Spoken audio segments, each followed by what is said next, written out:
Magandang araw mga katiits mula Luzon, Visayas at Mindanao. Shout out sa ating lahat dyan. Shout out sa mga katiits natin dyan na nasa operasyon. So ito mga katiits, meron akong ipapakita sa inyong diagram mga katiits. Ito ay nakunan dito sa amin. 21 feet under lang mga katiits yung nakuha. At ito yung mapa sa area mga katiits. Ayan, oh. So ito yung pinagbasihan nila. So alam kong marami itong mga katiits sa area nyo, itong mga ganitong mga marka mga katiits, yung mga niyog na may mga tadtad mga katiits, ayan o. So ayan, marami itong mga katiits sa area natin. Yun nga lang hindi natin alam kung paano basahin, di ba? So yung iba nalilito kung anong ibig sabihin ito mga katiits, pero ito yung mga katiits, oh. So pwede nyo itong screenshot, pwede nyo itong picturean itong ganitong plastada. Kasi baka merong duplicate ito mga katiits sa mga area nyo mga katiits. So ayan, nakikita nyo itong mga niyog ito mga katiits. 1, 2, 3, 4, 5, 6. Merong 6 na niyog makikita nyo dito mga katiits. So itong bahagi na to ay nasa taas. Ito, flat. Nasa taas. Ito punong mangga ito mga katiits. Ayan, old na mango tree na ito. So ito ay nasa east. Itong banda dito mga katiits nasa east. So sa bandang west mga katiits ang makikita mo yung isang niyog. Ayan. At saka itong kahoy na to, isa itong bitanag mga katiits. Alam kong kilala niyo itong kahoy na to. Bitanag na pandak, ano? So tapos sa harapan ng bitanag, nakuha yung item. Ayan, 21 feet lang. So ito yung diagram niya mga katiits sa itaas at sa ilalim. So kung nakikita niyo ito mga katiits, itong isang niyog na nasa gitna, ayan. Kung nakikita niyo yan ay mga dot, mga butas yan mga katiits, yan. So ito yung landmark nila mga katiits, itong niyog na ito. Kaya nung merong nagpabasa sa akin mga katiits, nagpa-reading sa akin, sinasabi na meron silang ganito nakikita. Sinasabi ko sa kanya, kung meron ba siyang nakitang isang puno na merong mga dot. Kasi yung dot na yun ang magsasabi sa area mga katiits, sa plastada ng mga puno ang pinapahanap niyan mga katiits.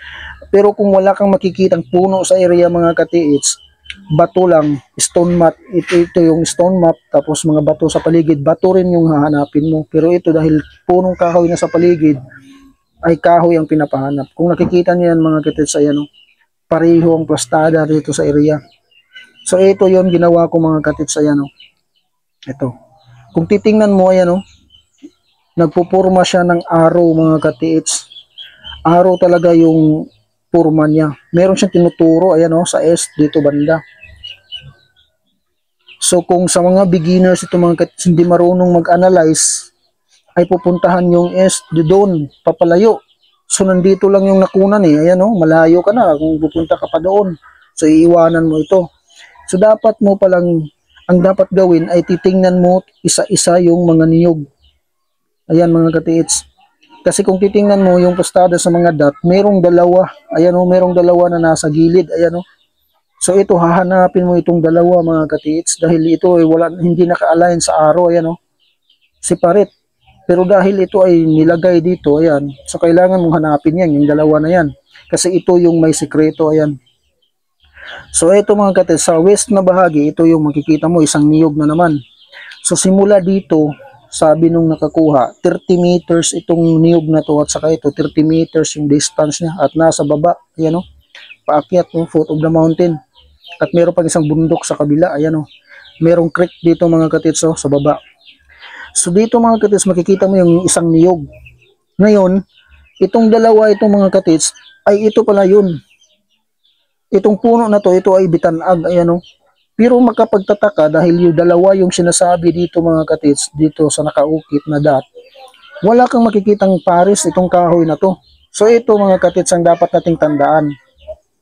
Ito, dalawa yung nakalagay sa landmark nila mga katiits. Pero bakit isa lang yung makikita mo? Wala yung isa. So kapag tayo makikita niyan mga katiits, pag tayo naghahanap, hahanapin natin yun. Itong isa na to. Hanapin natin kung may bato ba, may puno ba. Pero kung pag wala tayong makita mga katiits, so nalilito na tayo. Kasi hindi natin nakikita yung isa eh. Ibig sabihin pala mga katiits, itong wala, ay hahanapin mo. Ito ang pinapahanap. Ito pala yung target mga katiits na nakabaon sa ilalim. Ayan o. Dito nakuha. So maliwanag lang ba mga katiits yung explanation ko? So yan pala ang ibig sabihin mga kati. It's missing pala yung isa dahil hindi mo talaga makikita sa itaas kasi nasa ilalim. Ito pala yun. So ayan mga katits. Pwede nyo itong i-screenshot, picturean. Kasi baka merong kayong ganitong plastada sa area nyo mga katits. Napakaswerte nyo kung merong duplicate ito dahil pag ganito talaga yung plastada ay ganito rin yung pagkabaon mga katits. At ito, pag-usapan natin yung digging nila mga katits kung ano yung mga marka na nakukuha nila. So ito yan mga katits. Sa 3 feet mga katits, nakakuha sila ng basag na porcelain. Porcelain yan mga katits ha. Porcelain yung nakukuha nila. At ang nakapagtataka sa sa basag na porcelain, yung handle lang ang nilagay sa ilalim, nagpurmang letter C, ganyan. So ibig sabihin, pag letter C mga katits, ay enter, no? Enter down, below, enter sign. So continue sila mga katits kasi enter sign eh. Pagdating na ng 6 feet, ito, nakakuha sila ng tila na ang haba ay 7 inches. Parang roller yung kapal niya, yung kanyang lapad, no? Tapos 7 inches yung kanyang sukat.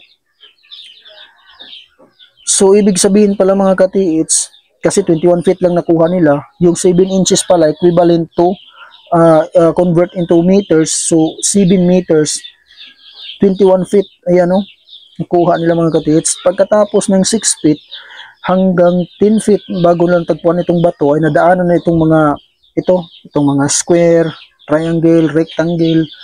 Ito yung mga nadaanan nila mga katiits na mga bato.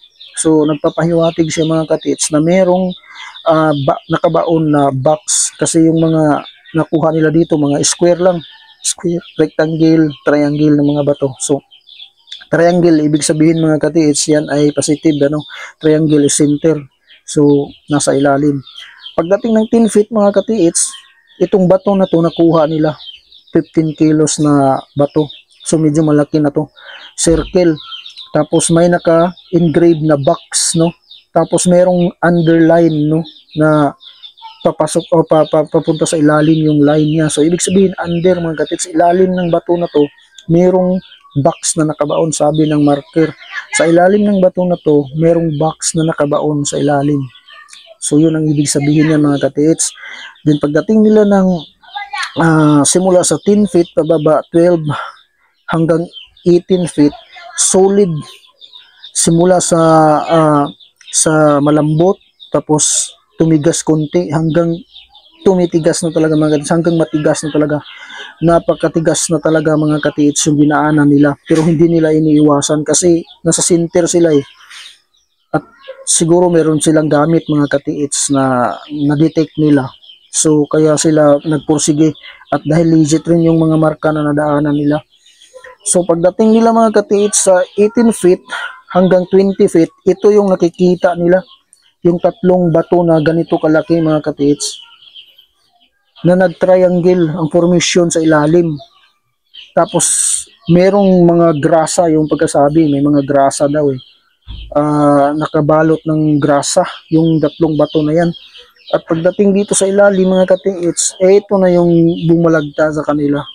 1 crate mga katiits, yung parang nilalagyan ng coke, parang case ng coke, kanyan kalaki. So marami ang laman yan. Nasa mga, kung regular size ng bar, yung parang hasaan na itim na maliit, nasa 7 kilos yun, bawat isa kung gold bar yun. So nasa mga 120 pieces ang laman, or 100 to 120, 140, ganyan mga katiits. So napakaswerte nila mga katiits dahil wala silang nadaanan na trap, water trap, wala, bomb trap, wala mga katiits. Grabe, ang swerte nila. Pero alam kong merong water trap yun, hindi lang nila natamaan. Kasi nga, yung butas nila mga katiits, pagkasabi, parang daga lang, yung parang lungga lang ng daga na style. Parang ganun lang yung pagka, pero na-center talaga, nasa center, yung hukay nila. Tapos mga katiits, dito, simula sa punong kahoy na to, 7 meters, ayan naghukay sila, 7 meters. At yan din pala yung lalim, sa nakuha, 7 meters din, 21 feet. Tingnan nyo, legit talaga mga katiits yung binigay na sukat ng mga GIA, mga katiits nung unang panahon, ano.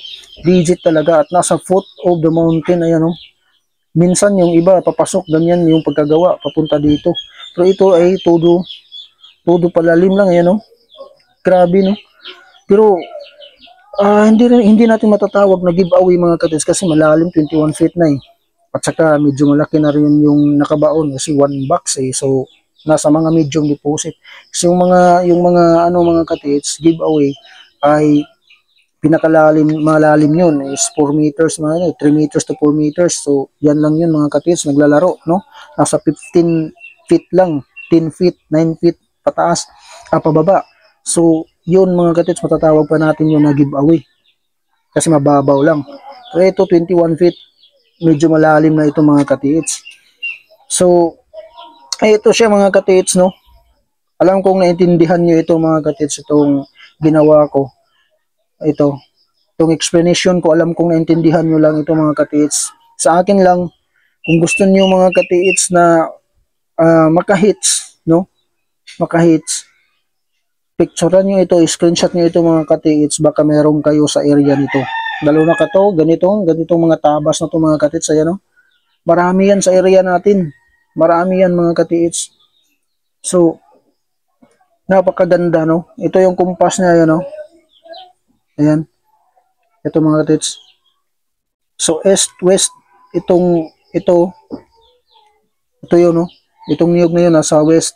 Tapos itong mangga nasa east, itong parte na ito. So ang nakunan mga katids, simula sa niyog na to, kumpas niya papunta sa itong bitanag ay nasa 45 degree, 45 degree ito. Kapag dating mo dito sa puno na to, makikita mo 45 degree ay kumpas ka east, tumbok mo talaga yung east, ayan, sa nakunan, ayan, east, bumalik siya sa east. Ayan. So nakuha sa ilalim, nasa east mga katids. So yun mga katids, sana naintindihan nyo lang talaga ito mga katids. Kasi napakaganda talaga, napakaganda talaga. So ito, mataas na bahagi ito. Nandito yung mga niyog na yan sa itaas. Tapos itong nakunan ay nasa baba, ayan, nasa paanan ng bundok, ayan. At may bundok sa kabila. At dito yung niyog, ito yung kahoy, ito yung nakunan, ayan. So merong sapa sa baba mga katids. Alam kong na meron itong ganitong plastada sa area nyo. So sana mga katids, naintindihan nyo ito. At sana pagpalain kayo ng Panginoon. Alam kong merong mga katids natin na nasa operasyon ngayon. I pray na I pray na bibigyan ng blessing ni Lord. So yun lang mga katids, no. God bless sa ating lahat.